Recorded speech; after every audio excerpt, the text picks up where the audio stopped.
Hey, good afternoon. What do you guys haven't seen today? Hello, hello. Yes. Happy Thursday. Happy Thursday, brother. Yeah, I don't think I've seen you today. No, you haven't. I lose No. track of who I've seen and who I haven't seen today. Well, when he gets a 6-pack of beer, he disappears. You know, Glenn. Crazy. It looks I that woke up way. under a park bench. I could see that. So he gives himself his own haircut. You know, and they call him Spike now. Well, that's what I do. So completely. And there's Tim. Tim's our guest today. Yes. Hey, guys.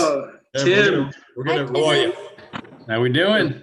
We're Very gonna. well, thanks. you're out here throwing some baseball, Tim. Oh, trying to in the backyard. All right. So by the way, guys, so Pat, especially you, behave. We're actually live on YouTube too. We've gone public with this. So just. I've had this itch all morning. You know. All right, it's okay. You can do all you want. Just so you know, that's going to be on the internet. It's on there forever. That's okay. I'm the king of the risk factor. That's amazing. That's excellent. All right, so let's wait a few minutes. Let everybody join. We've got a good crowd, good group. We'll be talking insurance. And Hey, Melissa. Hi. Hi, Mel. there we go. Well, Excellent. Good stuff, guys. All right, so a reminder about I'll keep reminding people of this because we got a different crowd. Some of you have heard this already. Reminder to email me if you are interested in productivity school that's kicking off on Monday. That's going to be 3 days, like Monday, Wednesday, Friday, mostly for the next 3 weeks. So What's it entail? What's it about? it's going to be about skill improvement. We're going to go over scripts and dialogue for listing presentations, buyer presentation, for sale by owners, expired, sphere of influence, past clients. It's going to be pretty heavy duty, and it's going to be interactive as well. Gotcha. Okay. So you should be there, by the way. I will. Yes. All right, good. So without further ado, let me introduce Tim Bascom, our guest today from Allstate. He's going to be talking about insurance. What are we seeing insurance-wise? You guys are welcome to ask any questions. And so Tim, welcome. Thanks, Glenn. Glad to be speaking outside the bubble of my house for the first time in a couple days. Can everybody hear me okay? yes. Yes. Good deal. Okay. Yeah, feel free to just stop me throughout if you have any questions that come to mind immediately, or just chat them in there and I can also answer them even later on or after the fact. Or if something comes up down the road, feel free to have my email. I'll share it in the chat as well. That way everybody has contact info. But I wanted to get with Glenn and just get as much information out to anybody as I can, because we're seeing a lot of different changes, and you guys may also be seeing the backside of, the underwriting guidelines that are changing per company, and the tightness that we're starting to see on roof age and things of that nature, as well as other things. It's not just roof age, but there's some other things with water heater age, and just in general across the board with all of our carriers. There's been some major changes in the last couple of months that will affect you if they haven't already. So I guess obviously the first thing would be roof age. I know most of our competitors, just from hearing clients call us, they're not writing anything older than like a 10 or a 12-year-old roof, which for the most part, that is accurate, which is kind of crazy to believe. But you got a 2006 home in the Villages, the roof, with most companies, I'd say out of the 20 we write for, 18 of them are going to say replace the roof. Otherwise, we can't write the policy. Wow. We still have options, but it requires a little more work from an agent like myself to actually get those things done for you guys and for the clients. So each case is a little bit different, but in general, most companies have gone to a 10-year or newer guideline for roof age. That's ridiculous. I agree 100%. So on a 30-year roof, it's only got a life of 10 to 12 as far as insurance? A 30-year architectural shingle is what the manufacturer will say. Good luck getting the manufacturer to hold that warranty. They just do not last that long in Florida. They'll generally last 18 to 20 years, but they just had to take such aggressive action on the guidelines because a couple different factors. I mean, you guys may see it like I do when I'm going out to grab lunch on a normal day. We're not all, bottled up ourselves. You see a bunch of roofing contractors out there. they're literally, I'm getting, half dozen claims a day. They're going door to door in the north side of the villages right now. And all those homes are, 02 to 04. And they're knocking on doors and they're telling folks, hey, you got a certain percentage roof damage. And it's a buzzword for an insurance claim. They know exactly what to tell a client to take over that claim and then bump up the rate. So insurance companies are seeing this and saying, look, we paid out this claim and the roofs aren't lasting as long as we thought they are if they honored the claim. Or they're having to fight and litigate in court because there's literally nothing wrong with the roof and a contractor is taking over the insurance policy for the client. And the insured or the property owner doesn't know any different. And, they wouldn't think anybody's going to knock on the door and not be too trustworthy. So they're letting people take over their own policies and either do one of two things: jack up the rate exponentially, or the insurance company gets involved and tries to fight the claim because you got a 16-year-old roof and there's no damage to it, even though a contractor who's got ulterior motives is trying to say that there is. So, Wow. yeah, it's pretty crazy out there right now. There's a lot of fraudulent stuff going on, which is why it's kind of the backstory of why this nonsense with all the insurance companies really tightening up is happening. So I guess that's the foundational stuff, is to give you the reason as to why it may be happening across the board. The other thing that's interesting to think about is that a lot of companies are getting downgraded after a couple of big years of payouts for the AOB crisis, where contractors would take over a hurricane claim and then the pricing goes way up to replace roofs and repair homes and things for a hurricane, as well as just billions of dollars of hurricane damage the last couple of years with Irma, and then also with Michael and the Panhandle. So that fallout is happening as we speak, and it's happening almost weekly, if not monthly, with the changes that are coming out. Good. Yes, John, you're hearing lots of roof claims not being paid. Mostly it's because, when we see a lot of claims, I have a ton that are getting paid, and it's because they can track it down and it's clear hail damage or shingles are kind of bent. And I get involved in almost all of my claims just because I want to see it and keep my kind of thumb on what companies are saying and make sure that they're holding, their policy accountable to the insured. But also, I'd like to see that these companies coming out of Louisiana that are filing claims for a client, and how many investigations are going on with the roofing company that's just a contractor here for a month, filling a quota, living out of a hotel, and moving on to the next city that they're doing this to. So a lot of those are getting fought, and there's a lot of cases that are going to start coming to trial now, actually, with insurance companies versus roofing sales contractors that aren't even licensed roofers. Some of these folks are just going door to door, and it's a salesman.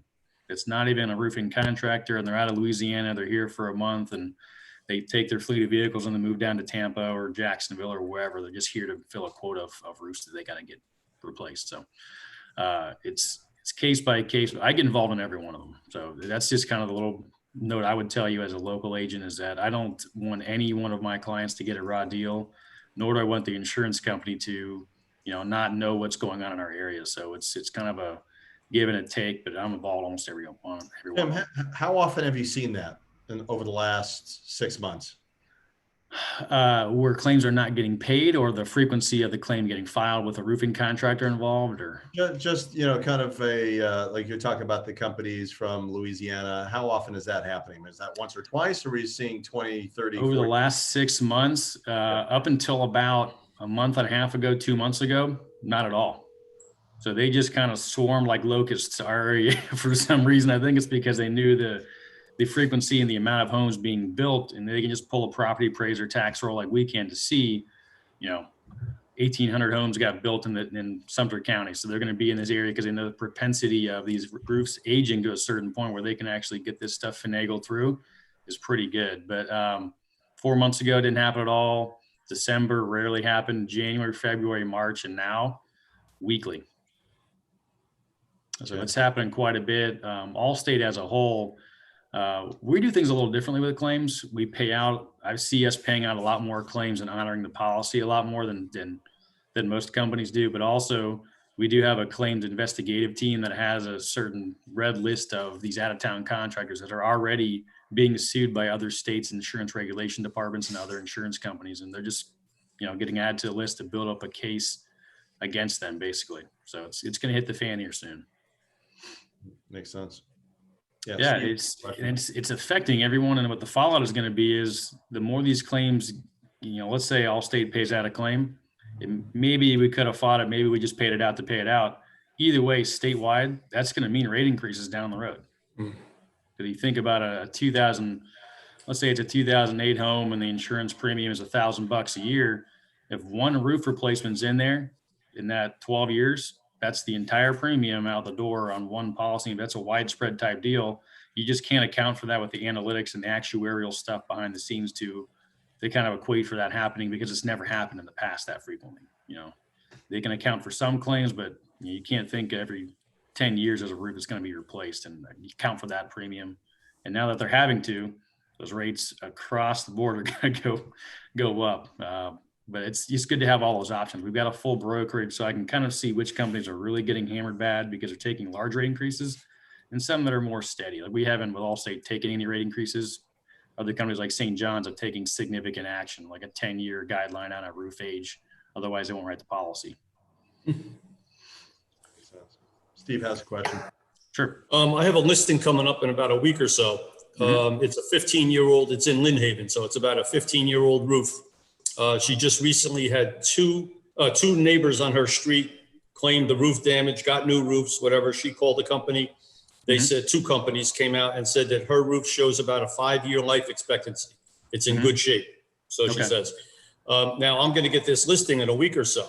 Right. And then if I get a buyer in 2 weeks, what can I say about the roof other than, nothing, other than it had a 5-year, it's already been given a 5-year life expectancy. And you've got kind of the buzzwords down the way things used to run. Because if we got that roof cert on any age roof with a 5-year life left, 5 years of life left on the roof, that was good as gold back in December. Now we'll play it by ear. But, at that point you go from, in my brokerage, I've got 26 companies at my disposal. You go down to 2 companies that'll write that policy on a 15-year roof.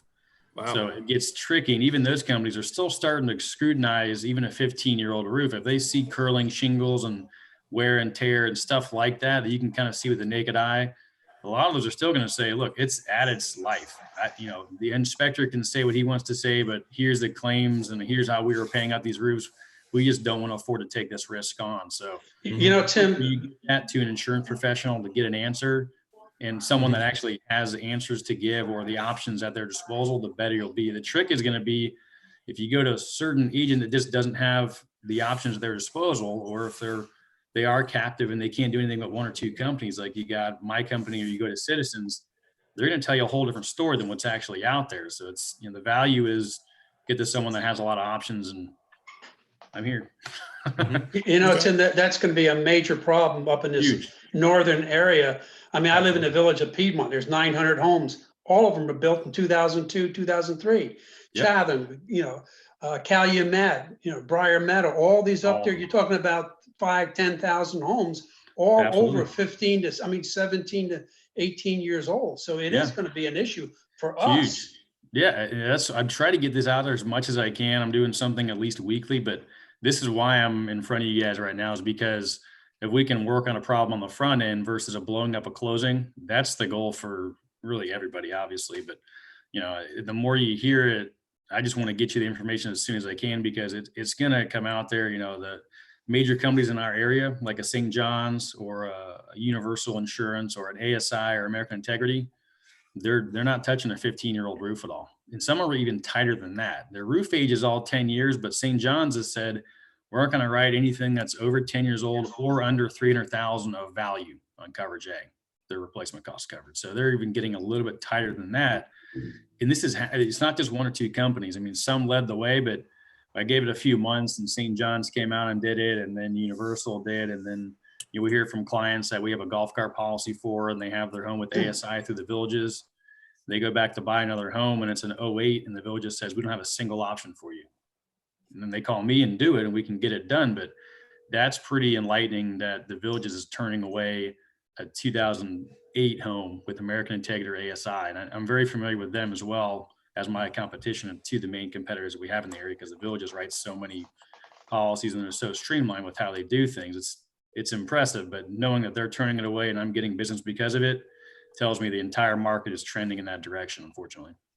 Is there anything like I buy the 15-year-old house and I almost buy a 5-year option that I cannot put a claim in for 5 years.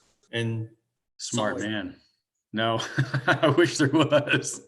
What you guys can do in the front end, what we've seen have success with is, obviously the quicker you know, the better it's going to be, the better you guys can do your thing and negotiate. And it's a, tactic for you guys, but that seller has got to know.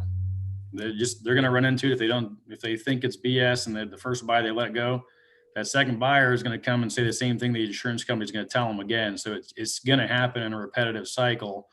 The more information I get you guys and the quicker we can work with it, the better it is. And it's a heck of a lot better hearing, well, we can't do with any of my 22 companies, but here's a solution for you.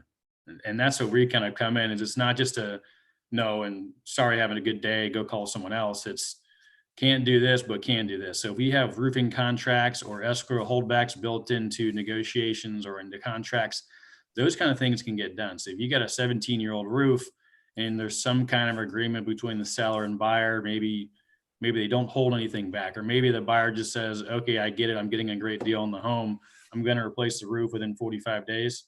We can still get that closing done and write the policy as long as there's a contract that we can get a copy of in place. It's not like it's going to stop a deal from going through if there's an understanding that, hey, the industry has changed in the insurance and this has to get done in order to get insurance on the policy, and the lender's going to require insurance. So, there's so many different triggers there. The cash deals, I guess they could go without insurance, but the lender's going to stop that weeks ahead of time before closing gets to the cash deal. They could just self-insure, I guess. I don't know why you want to do that. So what's the real cutoff? Is it 15? Is it 14? Where does it stop on this? 15 is the cutoff.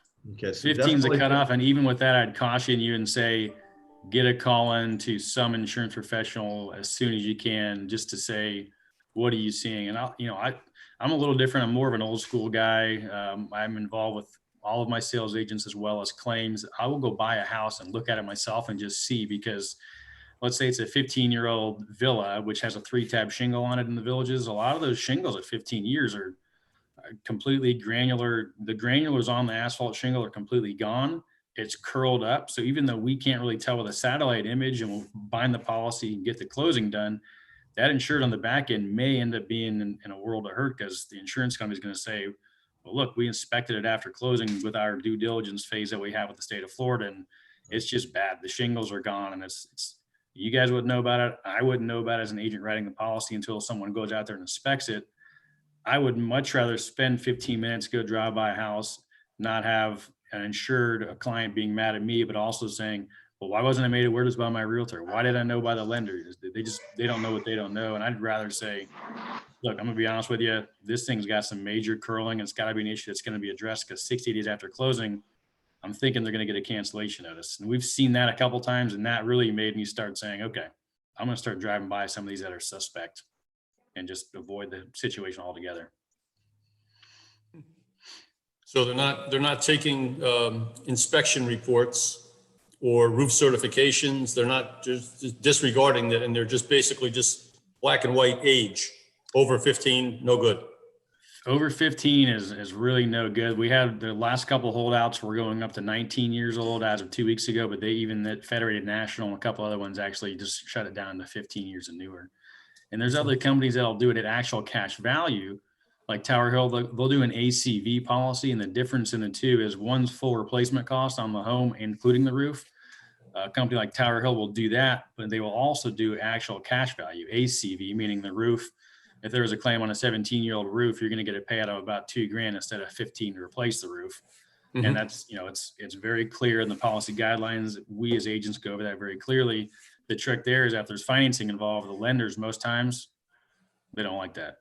They don't want ACV. They want replacement cost on the whole thing because they're financing the whole thing. So we can still be creative on roofs that are older than that, but they would have to pretty much be a cash buyer at that point.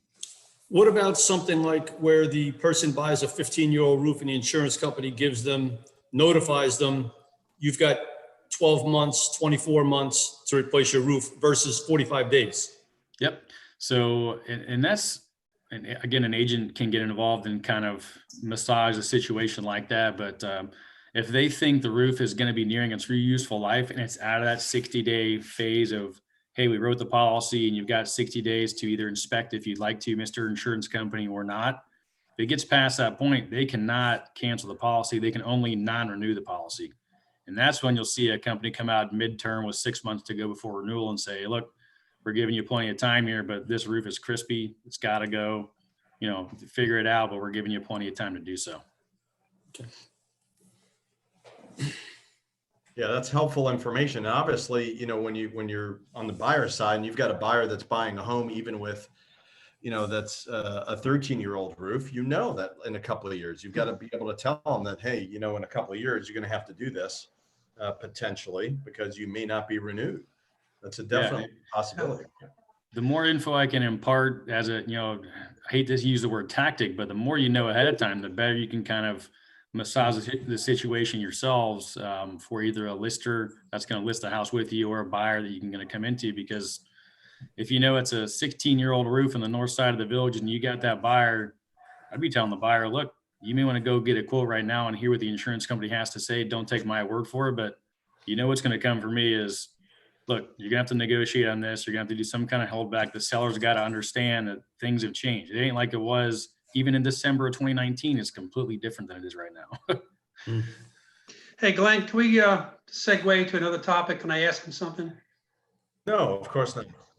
So, Tim, you were gracious enough to send me some information. And for those out there, I had asked a question. I said, as we as independent agents, we take lightly some of our liabilities that we have taking clients out in a car or just working on the outside of the world. And I asked him to give me a synopsis of some insurance coverage that we could possibly get to cover ourselves in our work. And I did pass that on to everyone out there, but I'm sure, short memories like we all have. Maybe, Tim, you could touch it just a little bit, what I've spoken to, in a verbal way of, it's not really expensive. I was impressed. It really isn't. But if you could just kind of touch on the points. Yeah. So everybody, just to give you an idea. So here's what I would take a client through, whether it's one of you guys or someone that gets referred to me. To cover ourselves in our work. And I did pass that on to everyone out there, but I'm sure, short memories like sounds like a replay. Maybe touch it just a little bit, what I've spoken to. We'll wait for this stuff. Way of, it's not really expensive. I was impressed. It really isn't. What did you touch, Pat? I want to touch on the points. So everybody, just to give you an idea. So here's what I would take a client through, whether it's one of you guys or some. All right, we're caught up. If it plays back, it plays back. But yeah, so liability, it's built into each policy in Florida, golf cart, homeowners, general liability for business use for you guys, things like that, or E&O insurance, stuff like that. The guys in the billboards, the Morgans of the world, those billboards are paying for themselves because of the amount of lawsuits that they're filing against clients of yours, against clients of mine, against yourselves, against people like me. But you want to make sure you have that answer and you know what the answer is for you personally.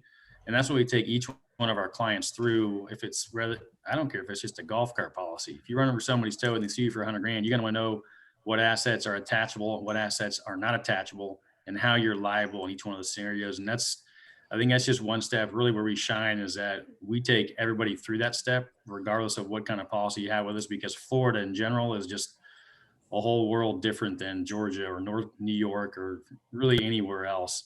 Relating to commercial policies, though, it's so darn cheap and affordable, and it just gives you a peace of mind knowing if someone does sue you because you had them in your car, or you may have told them something that you thought was correct and maybe it wasn't without some due diligence. There's all kinds of different scenarios, and even if you say everything accurately, you're still going to get sued at some point.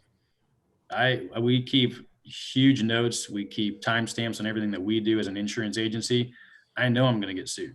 I've got a $5 million general liability policy for my agency and myself, because it doesn't matter what we do. I still don't want to worry about having to fight something. Here, insurance company, you take care of it. And some of these policies, especially for you guys, you get $1 million or $2 million general liability, $400 to $500 a year, sometimes less, sometimes a little more, but it's not out of the ballpark to cover yourselves as far as peace of mind goes. Without a doubt. Thank you, Tim. And if you'd like that peace of mind to know, okay, here's something I can be sued for, here's something in the state of Florida that is already off the table that I cannot be sued for.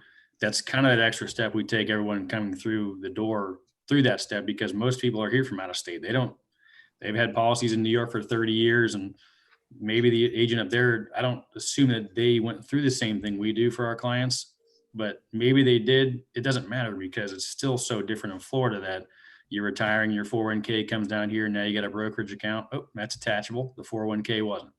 A lot of different things like that are going to come into a scenario with a Florida residency versus out of state. So people just don't know what they don't know. And I feel like it's on us as agents, insurance agents, to educate as much as they can, because this day and age, everybody's buying a policy online and don't even know what they're doing most of the time. Good. Good deal. Thank you. Yep. Anybody I hope else? that helps on roof age, things like that. I guess the bottom line really would be, get me or someone, if it's not me, get someone involved if you have any question at all, because I could be telling you this and next week it changes again. It's more about just the communication and head of the ball as soon as you can. Tim, what's your contact information? My office phone is 352. I'll type it in here too. Yep. 352-753-1177. My direct cell, if it's either after hours on a weekday or a Saturday or Sunday, I'm still attached to the hip to my phone like you guys are. So my cell phone is 727-418-7134. My email in there as well. Glenn, I didn't take your advice years ago when I was doing mortgages. I kept my local 727 area code phone number for my cell phone. Sorry. It's not too late. We got some of us in our own company that have that. And I think, look, the reality is you've got an office number, you're in a different type of business, right? Like, so it's just a little bit different, but yeah, absolutely. It's not too late to change. True. But feel free to use that cell. It's on me at all times. Just shoot me a text if you have a question. If you're walking through a house and you think the roof you see some curling or something, or even just sending me a picture, I'll do the best I can with the picture, but I'll also honestly tell you, I'll come by on a Monday and just drive by the house and see what I think myself. And, there's no bones about it. I'm not going to say, well, write the policy and good luck and let's see what we can do just to get business. I'm going to tell you, look, you're probably going to have some problems here. It's time to negotiate, or it's time to set the tone with the client. The insurance companies won't negotiate at all as far as pay a couple of $100 extra for my premium to buy myself some time. What they assume is immediately when they buy that policy, that the policy is going to get used. The same thing I assume is if I'm writing a liability or just a home policy for someone or whatever, the next day I need to make sure and prepare myself for it to be used immediately, because think about what's happening right now. All these out-of-town roofing contractors, they buy that house and, oh, we're doing a pizza party and the roofing contractor from Louisiana is inviting everybody over, and the new buyers at a house go over there. They're filing a claim the next day, and it is happening. It's not a made up story. It's happening a week after a policy's bound. So they get $900 home insurance policy on a villa, and claim comes in and it's a windstorm. Oh, there's $11,000 out the door. Yeah. Okay. Hey, Tim, Okay. I have a question for you. Sure. Because I've run across this a couple of times where the seller is got an open claim. The house is listed, but they got an open claim. Yep. And they've sold it, and the buyer is now trying to buy it and obviously trying to get insurance. Now, Sure. They're not able to get the insurance unless that open claim is closed. Is that correct? It really, it's case by case. I would say the majority of the time, yes, I need a claim closure document, because they're going to make sure it's not an ongoing issue and it's actually been addressed. And most times a claim closure document will solve that problem, but it's still case by case. I've had policies written and they didn't care because it was we didn't get any proof or anything, but I'm trying to think. It was like a crack in the driveway or something. We could really see that it had no, damage to the house. There was nothing major going on. It wasn't repetitive abuse of like a pipe system or something like that. It was very obvious. So it's case by case, but more often than not, if it shows open water claim, they're going to want some kind of proof that got addressed. So here, like a scenario that I have seen is the seller, they know the roof, I don't know, I can't even, the seller calls the insurance company and wants to know what you guys will do to cover a new roof out there. As soon as they call you guys and they do that, that opens a claim. Correct. Yep. And so then they don't do anything with the claim, they don't get the roof, they just, whatever goes on. And then, like I say, Right. then they go and they sell it. And now, because they've never done anything, they've never gotten it fixed or nothing. Now there's an open claim on the roof, and I've had it where the buyers aren't able to get the insurance. Seller never fixed the roof or never did anything, but the roof it's got to be closed. I mean, they didn't get paid for anything on the roof, but it is an open claim. Right. Yeah, in that situation, that's actually a pretty quick and painless procedure. But all they would want to do is, let's say it's ASI Insurance has an open claim on a wind claim from Hurricane Irma in 2017, and it just stayed open because they found 2 shingles missing, and the deductible was $2,000, and it was $500 to replace the shingles or something. That kind of claim would stay open because they have a period of time where they could come back and say, yeah, we actually want to go through with this, and you do your repair, and then we'll take care of the rest of the under our own pocket. But with that scenario, they can call the company, and that's almost the same day, 24-hour turnaround with a claim closure letter. Whether the claim is showing closed or not, as long as I have a letter like that, we're good as gold to write a new policy on it. Okay. Yeah, just checking on it because, like I said, I've had a couple of incidences where there's been some open claims. Nothing has ever been done to the property. Right. But the buyer hasn't been able to get the insurance because they've got an open claim for the seller. So, okay. Yeah.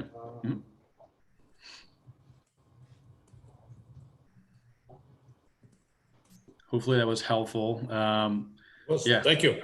John, I hope I'm earning referrals. If I can do anything extra, just let me know. But I take it a little bit different. I'm still, I'm going to be here. I got bills to pay. I got 2 kids. I'm surprised they haven't jumped on me in the house here yet. But we're here. I take a little different approach. I'd rather be the guy that you can see instead of the closed door, the putting green in the back that no one gets to see. So Good job. And as far as an Allstate, you do any financial stuff as well, or strictly? Yeah.